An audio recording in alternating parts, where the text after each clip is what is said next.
আমাকে কোন বিষাক্ত মশা কামড়েছিল বাপ রে বাপ। পেয়ারা পেলাম তো পেয়ারা নিয়ে নিলাম, এখনো পর্যন্ত নিতে হবে আঙুর আর তরমুজ, এখানে তরমুজ নেই। কিনিটাকে মেরে ভেঙে নিয়েছি, গিয়ে দেখি ম্যাডাম বেহুশ হয়ে পড়ে রয়েছে। মানে কি অবস্থা, রাস্তায় গিয়ে হাঁপাতে হাঁপাতে হা হয়ে যায়, ঢাকায় চল চল চল চল গাড়ি চালা আর থাকা যায় না। তো 10 দিন বাদে আজকে ক্যামেরাটা অন করলাম। মানে এই 10 দিন যে কি গেছে, মানে মেন্টালি ফিজিক্যালি সে বলে বোঝাতে পারবো না। তো যাই হোক, hello everyone, welcome back to our channel DV blogs. তো 10 দিন বাদে আবার এই ফ্ল্যাট থেকে ব্লগটা শুরু করছি। সো লাস্ট যে ব্লগটা তোমরা দেখেছিলে সেটা আমাদের অনেকদিন আগে শুট করা ছিল অ্যাকচুয়ালি। তো ওটা আমাদের খাটের যখন ডেলিভারি হয়েছিল তখন আমরা শুট করেছিলাম, এবং খাটের ডেলিভারি হওয়ার তার পরদিন থেকে রেমির শরীরটা খারাপ হতে থাকে। তো প্রথমে তো ভেবেছিলাম ভাইরাল ফিভার, 1-2 দিন মানে দেখেছিলাম যে অবজার্ভ করেছিলাম, সামান্য ওই প্যারাসিটামল দিয়ে ট্রিট করেছিলাম, তারপরে একটু জ্বরটা বেড়েছিল। তো তখন আমরা প্রথমে অ্যাপেক্স নার্সিং হোম আছে বাগুইয়াটি জোড়া মন্দিরে, ওখানে গিয়ে একজন ডক্টরের কাছে দেখিয়েছিলাম। তো ডক্টর বলেছিল কিছু থ্রোট ইনফেকশন কাইন্ড অফ, মানে উনিও যে এরকম কেন ট্রিটমেন্ট করলো আমি জানি না। উনি তখনই যদি ব্লাড টেস্টের রেকমেন্ডেশন করতো তাহলে তখনই ধরা পড়ে যেত জিনিসটা। তো উনি থ্রোট ইনফেকশন বলে কয়েকটা ওষুধ দিয়েছিল, তো ওটাও 1-2 দিন খাওয়ানো হয়েছিল, বাট ওখানে কিছু অ্যান্টিবায়োটিকও লিখে দিয়েছিল, ওটাও খুব বাজে হয়েছে। তো অ্যান্টিবায়োটিক খাওয়ার পরও শরীরটা আরও বাজে হয়ে যায়। হঠাৎ করে দেখি রাতের বেলা 102-3 জ্বর, কাঁপুনি দিচ্ছে, বিভৎস গা হাত পা ব্যথা, মাথা ব্যথা, বমি। তারপরে গিয়ে আমরা বাগুইয়াটির যে একজন নামকরা ডক্টর আছেন যাকে আমরা সবসময় দেখাই, আমি সেদিনকে ওনার অ্যাপয়েন্টমেন্ট নিতে পারিনি, ওই জন্য নাহলে সেদিনকে যদি দেখাতাম তাহলে খুব ভালো হতো। তো ওনার কাছে গিয়ে, যেটা আমরা ওনার কাছ থেকে সাধারণত দেখাই আমরা সবাই, আমার কিছু হলে ওর কিছু হলে, আমি যখন বাগুইয়াটি থাকতাম তখনও দেখাতাম, তো ওনার কাছে দেখাই, উনি সঙ্গে সঙ্গে সেদিনই বলেছিল হসপিটালাইজ করতে। ওফ, মানে আমার সেদিনকে যা অবস্থা হয়েছিল। তারপরে ওনার ব্লাডটা, আমি বললাম হসপিটালাইজ এখন করার দরকার নেই স্যার, আমি অ্যাটলিস্ট আজকে দিনটা দেখতে চাই। তো ব্লাড টেস্টটা করলো। তো যাই হোক, ও এখন তাও একটু সুস্থ আছে। যেভাবে ব্লাড প্লেট কাউন্টটার নাম ছিল সেটাও একটা ভয়ের বিষয় ছিল। সবকিছু বিস্তারিতভাবে বলবো, রিমি বলবেন তোমাদের সাথে, কেননা অনেকদিন ধরে তোমাদের সাথে ওরও দেখা হয়নি, তোমাদের সাথে আমারও ইন্টারাকশন হয়নি, সে কবে একটা ব্লগ করেছি। তো আজকে ক্যামেরাটা খুলে কিছু বলতে পারছি, সেটাও ভালো লাগছে, মানে সেই পরিস্থিতিতে এসেছি। বাট সবকিছুর মাঝখানে একটা অস্বস্তি কিন্তু মনের মধ্যে ঠিক থেকেই যাচ্ছে, সেটা তোমরা সবাই জানো, যেটা আমাদের কারেন্ট পরিস্থিতি। Justice for RG Kar, we want justice, কবে পাবো আমি জানি না। তো গতকালই জুনিয়র ডক্টররা যে আহ্বান করেছিল যে সবাই 9টা থেকে 10টা অবধি নিজের ঘরের লাইট বন্ধ করে রাখবে এবং মোমবাতি নিয়ে সবাই রাস্তায় নামবে, একটা মানব বন্ধন তৈরি করবে, তো সেখানে আমিও পার্টিসিপেট করি এবং ঘরের লাইট সবকিছু বন্ধ করা ছিল, এবং রিমিও সেখানে পার্টিসিপেট করে, ওর এরকম শরীর খারাপ থাকা সত্ত্বেও পার্টিসিপেট করে। তো আমি ভেরি, মানে কি বলবো, আমি ভীষণ প্রাউড ফিল করি ওকে নিয়ে, যে ও আগের দিন আমার সাথে গেছিল, মানে অত শরীর খারাপ ছিল তাও রাস্তায় বেরিয়েছিল যে হ্যাঁ যাবো, মোমবাতি নিয়ে আমরা গেছিলাম। আমরা বাগুইয়াটিতে ছিলাম, ডিমির বাড়িতে ছিলাম। তো এতদিন তো আমরা ফ্ল্যাটে আসা হয়নি, তো ওর বাড়িতেই ছিল, বাড়ি থেকেই ও ট্রিটমেন্ট হচ্ছিল। তো কালকে আমরা রাতের বেলা ঠিক 9টার সময় বাগুইয়াটি যাই, একটু বাইক করে ওকে নিয়ে যাই, বাট ওর শরীরটা আনফর্চুনেটলি সেখানে এতটাই খারাপ হয়ে যায় যে আমাকে চলে আসতে হয়। তাও আমরা গিয়ে একটা মোমবাতি জ্বালিয়ে এসেছি। তো মোমবাতি জ্বালানো বা ক্যান্ডেল মার্চ করা সেটা বড় ব্যাপার না। হ্যাঁ, ডেফিনেটলি যে আন্দোলনটা চলছে সেই আন্দোলনটা চলা উচিত, যতদিন অবধি জাস্টিস না আসবে ততদিন অবধি আমরা যাব, যেরকম পরিস্থিতিতে হোক যাব। বাট এত কিছু সত্ত্বেও একটা ডিসঅ্যাপয়েন্টমেন্ট, যে সুপ্রিম কোর্টে যে হিয়ারিং ডেট ছিল সেই হিয়ারিং ডেটটা পিছিয়ে গেল।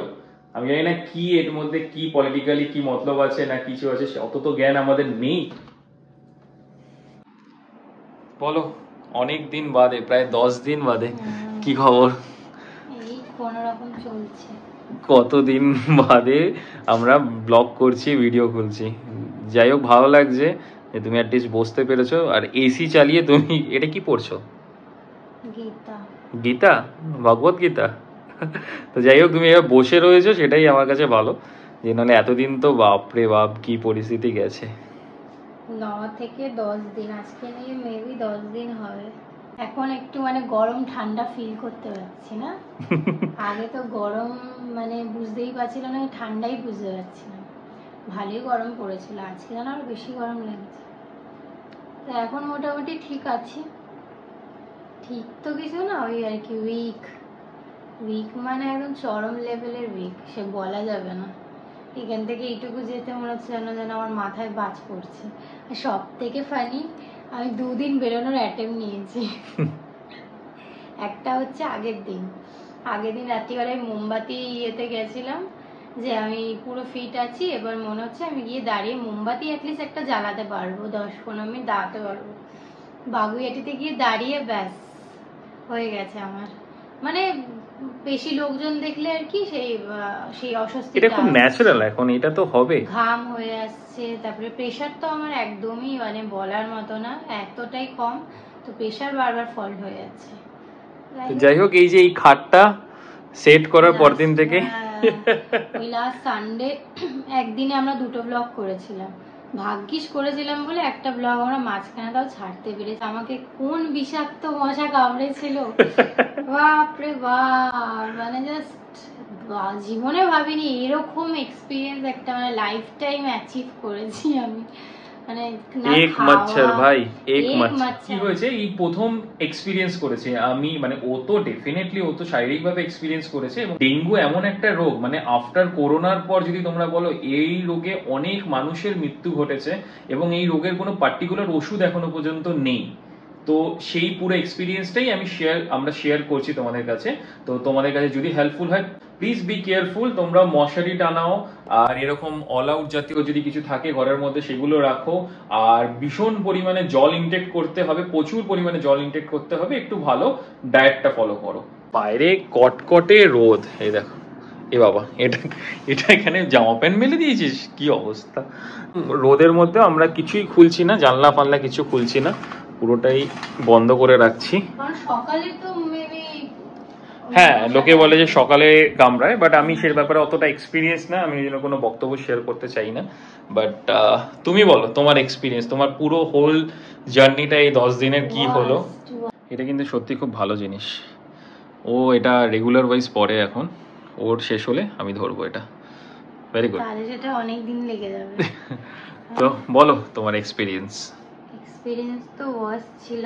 প্রথম দিন সকালবেলা হঠাৎ করে মাথা যন্ত্রণা থেকে স্টার্ট হয়, চোখ ব্যথা থেকে মাথা ব্যথা থেকে শুরু হয়। সে মানে ও বেয়ার করা যাবে না ওরকম মাথা ব্যথা। তারপরেই তো দুপুরবেলা ওকে বললাম, দুপুরবেলায় সঙ্গে সঙ্গে মানে সেম ডেতেই ডাক্তারখানায় গেছে। সকালবেলা উঠে মাথা ব্যথা, চোখ ব্যথা, মানে যেটা হয় ডেঙ্গির মেন লক্ষণ যে মাথা ছিঁড়ে যাবে, সে নেওয়া যাচ্ছিল না, বাধ্য হয়ে অ্যাপেক্সে গেলাম। বাট ওখানে অ্যাজ ইউজুয়াল ভুল আইডেন্টিফিকেশন হয়, যে থ্রোট ইনফেকশন বলা হয়। কারণ কিছুদিন আগে আমার এত আইসক্রিম খাই, তো আমার মাথায় ওটাই ক্লিক করে যে হয়তো মেবি আমার ওই আইসক্রিম খাওয়ার জন্য আমার টনসিল ফুলেছিল, তো মেবি হয়তো আমার টনসিল ফুলেছে। যাই হোক, 2 দিন ওই ওষুধ খাওয়ার পর 3 দিনের দিন আবার আমার মানে সেমই কন্ডিশন, কোনো বেটার হয় না। তখন ও বললো যে আবার একটা অন্য ডাক্তার দেখাতে। তারপরে বাধ্য হয়ে ওই পাড়ার আমাদের যে ফ্যামিলির সবাই দেখান যাকে, সেই ডক্টরকে গিয়ে আমরা দেখালাম। উনি দেন আমাকে ওই এতগুলো টেস্ট দিলেন, দেখে আর হসপিটালাইজ করতেও বলেছিলেন, তো সেটা করা হয়নি। তো ওই ওনার ওষুধ খেয়ে আস্তে আস্তে, ওষুধ তো সেরকম কিছু নেই, কোনো ওষুধই নেই ডেঙ্গির আর কি, শুধু জল আর মানে ওই ফ্লুইড টাইপের মানে খাওয়া দাওয়ার খেতে বলেছিল। ওই খেয়ে কোনো রকম এখন আফটার 10 days এখন আমি ঠিকঠাক, মানে ঠিকঠাক ঠিক না, ওই আর কি চলছি কোনো রকম। রাস্তায় বেরোলে ½ আমার মেয়াদ, ½ পর আমি আর মানে হয় মাথা ঘোরাচ্ছে।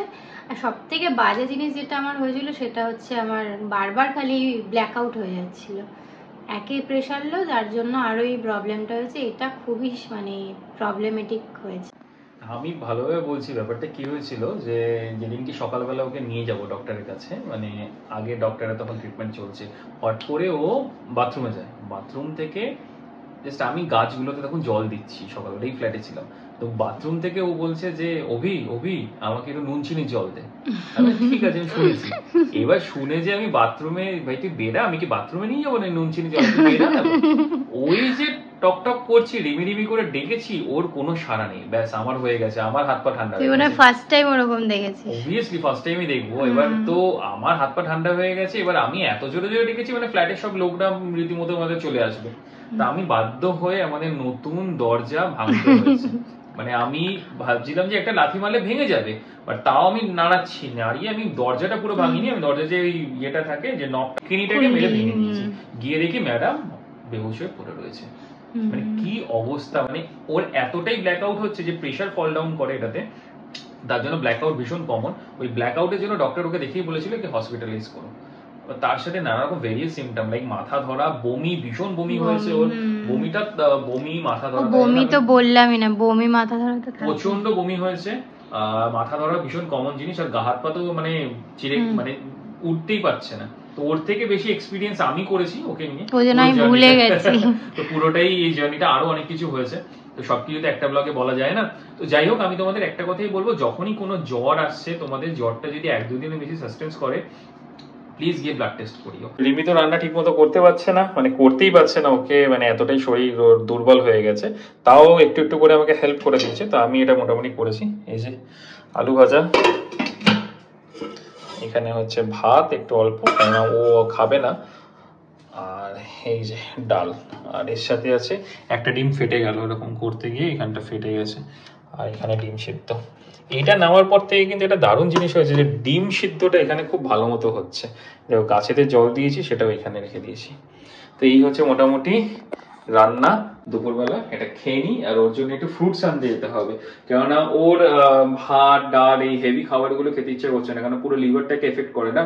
তো ওর জন্য একটু ফ্রুটস আনতে যাবো, একটু পরে খেয়ে দিয়ে দেখি একটু মার্কেটে যাবো, যদি কিছু ভালো ফ্রুটস পাওয়া। ছোট ছোট চেঞ্জেসও হয়েছে, সেটাও শেয়ার করা হয়নি তোমার সাথে এতদিন, মানে 10 দিন বাদে ভিডিও অন করলে যা হয়, মানে সবকিছু একসাথে কোনটা ছেড়ে কোনটা দেখাবো, তো দেখাচ্ছি। এখানে এসে বসলেন কেন, যান ওখানে। আর কতক্ষণ বলবো?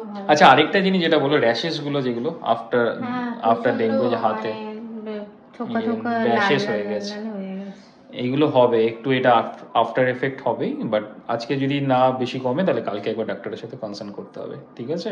বাট কোনো অসুবিধা হচ্ছে কি আলটিমেট? কোনো উইক, প্রচন্ড উইক, এটাই। আর কিছু মানে এখন তো খেতে ইচ্ছে করছে আমার, মোমো ফুচকা এইসব ছাড়ো, চুপ। ওইগুলো খাওয়ার পর আর নিতে পারছি না, ছেড়ে দে ভাই, নিতে পারছি না। এক মচ্ছর, ঠিক আছে? লজ্জা হওয়া উচিত। একটা চেঞ্জেস হয়েছে, একটা সুন্দর দেখি। কিউট, এটা খুব কিউট, এটা দুটো সেট। এই যে আর একটা রয়েছে, আর এটা তো মেকআপ ওই যেখানে রয়েছে ওটাতে। আর এই মানি প্ল্যান্টটা কি সুন্দর লাগছে না দেখতে? এটা আমার ওই মেন গাছে মানি প্ল্যান্ট থেকে এটা ছিঁড়ে এখানে লাগিয়ে দিয়েছি একটা। অ্যাজ ইউজুয়াল আমার বাগান, গাছগুলো তো পুরো মানে সত্যানাশ হয়ে গেছে। হ্যাঁ, খুব তোর জন্য। তুই এখানে তোকে এক মাচ্ছা ধরে নিল, আর আমার গাছগুলো সাফার করলো। যাই হোক, তাও আজকে এসে এদেরকে পুরো সকাল থেকে পরিচর্যা করেছি, তাই একটু হেলদি লাগছে। মাটি ফাটিগুলো সব শুকিয়ে গেছিল, কড়া হয়ে গেছিল পুরো, অনেক পাতা মরে গেছে, বাট তাও। আর হ্যাঁ, এইটা আমাদের নতুন ইমপ্লিমেন্টেশন। আমাদের কি হচ্ছে, আমাদের যে খাটটা লাগাতে এসেছিল তার কাছে ড্রিল মেশিন ছিল, তো তখন আমরা বললাম যে আপনি কি পারবেন এটা ড্রিল করতে? তখন বললাম হ্যাঁ, আমি দুটো ড্রিল করে দিতে পারবো। তো ড্রিলটা করে এটা লাগিয়ে দিয়েছি। রাখারও অসুবিধা হচ্ছিল, খাটটা কোথায় রাখবো, এটা বেকার। মেইন হচ্ছে রাখার অসুবিধা, মানে এত বড়টাকে নিয়ে না খালি এদিক ওদিক করতে হচ্ছিল। আরেকটা জিনিস হচ্ছে, এটাকে ফিক্সড আপ করে দেওয়া হয়েছে। জাস্ট ওনার কাছে ড্রিলিং মেশিন ছিল, তো দেখো আমাকে দেখা যায় না, আমাকে নিচু হতে এরকম হবে। তো ড্রিলিং মেশিন ছিল, যে দুখানা স্ক্রু উনি লাগিয়ে দিয়েছেন, দ্যাটস ইট। তা একবারে কাজটা হয়ে গেছে। সো এই যে আমার লাঞ্চ রেডি, ডিম সিদ্ধ, ডাল সিদ্ধ, আলু ভাতে, আর এটা হচ্ছে আলু ভাজা, আর কিছু পেয়ারা। কিরকম পেয়ারা? শক্ত শক্ত পেয়ারা। ঠিক আছে, তো আমি এখন একটু বেরাচ্ছি, যাই একটু ফ্রুটস নিয়ে আসি। ম্যাডাম খাবে বলছে, কিছুই তো খাচ্ছে না, তো এই জন্য আমি পুরো রেডি হয়ে বেরাচ্ছি ভাই। আমি রেডি হয়ে পুরো স্ল্যাক্স করে নিয়েছি, যেটা এক বি মচ্ছর না কাটে। আমার একটা প্রোটিন মানে আমার একটা ক্রিয়েটিন এসছে, অ্যাকচুয়ালি ক্রিয়েটিন নিচে রয়েছে। তো আর এখানে জিমে ভর্তি হতে হবে, সব থেকে বড় কথা যেটা বলতে ভুলে গেছি। তো এখানে জিমটায় ভর্তি হবো, কেননা আমার তো একটাই জিম, বেলেঘাটা স্যান্ডির কাছে জিম করি। তো তো আমার মানে ট্রেনার কাম ব্রাদার কাম ফ্রেন্ড কাম এভরিথিং। কারণ এরা তো যা ঝুলিয়ে দিল, এরা বললো জিম হবে, এখন ছেড়ে দাও, প্রায় বছর খানেকের ব্যাপার আছে। এসে দোকানের সামনে গাড়িটা পার্ক করে দিলাম, মানে বাইকটা পার্ক করে দিলাম এখানে, কেননা বাজারের ওখানে প্রচণ্ড ভিড় থাকে। তো বাজারের ওখানে বুলেট নিয়ে যাওয়া খুব সম্ভব হয় না, খুব মানে ডিফিকাল্ট হয়ে যায়। তো এখানে পার্ক করে এবার যাই। ফ্রুটস নিই, সেই দোকানটা বন্ধ। দেখো একটু মেন রোডের দিকে যাচ্ছি, দেখি মেন রোডে কোনো দোকান পাশে নেই খোলা। পেয়ারা পেলাম, তো পেয়ারা নিয়ে নিলাম। এখনো পর্যন্ত নিতে হবে আঙুর আর তরমুজ, এখানে তরমুজ নেই। বাট একটা জিনিস দেখাচ্ছি, একটা ভালো জিম আছে, পরপর এদিকে জিম আছে, দুটো দিকে জিম আছে। তো এর মধ্যে একটা যে কোনো শর্টলিস্ট করে ভর্তি হয়ে যাবে, মোস্ট প্রবাবলি এই উইক বা নেক্সট উইকের ফার্স্ট, মানে নেক্সট উইকের একদম প্রথমে। তো ফাইনালি সব কটা ফ্রুটস নেওয়া হয়ে গেছে, তরমুজ, কলা, আর এখানে আছে পেয়ারা, বাট গ্রিন আঙুর পেলাম। আমি অনেকদিন ধরে বলছি সবেদা খাবে, বাট সবেদা কোথাও নেই। এটা নাকি সবেদার সিজন নয়, জানি না কত জায়গায় খুঁজলাম, কোথাও সবেদা পেলাম না। আর সবুজ আঙুর অনেক জায়গায় খুঁজছি, পাচ্ছি না।